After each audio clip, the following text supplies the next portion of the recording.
नमस्कार शेतकरी मित्रांनो, आपण मागच्या व्हिडिओमध्ये माहिती घेतली की आपण आंबा रोप कसं लागवड केलंय काय, आणि आज आपण माहिती घेणार आहोत की आंबा लागवड केल्याच्या नंतर आपल्याला आळवणी द्यावं लागतं. त्या आळवणीमध्ये आपण एक नर्सरीवाल्यांच्या सजेशनने एक नर्सरी किट घेतलेलं आहे झायटॉनिकचं.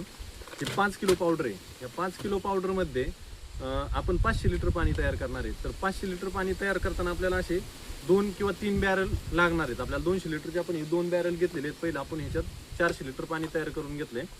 त्याच्यात ही पावडर मिक्स केली. 5 किलोमध्ये 3 प्रकारचे वेगवेगळ्या पावडर येतात आणि याच्यामध्ये आपल्याला 2 किलो गुळ मिक्स करून घ्यायचं आहे. हे मिश्रण आपल्याला 24 तास भिजत ठेवायचं आहे.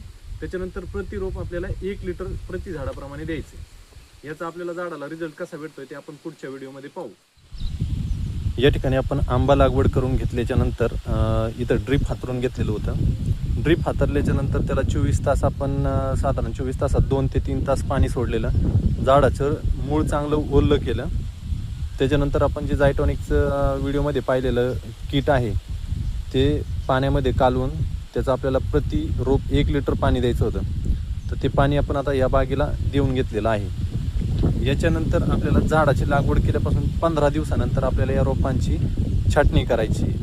या छाटणीचा व्हिडिओ आपल्या यूट्यूब चॅनलवरती अपलोड होईलच. छाटणी कशा पद्धतीने करावी लागते ते पाहण्यासाठी आपल्या यूट्यूब चॅनलला फॉलो करा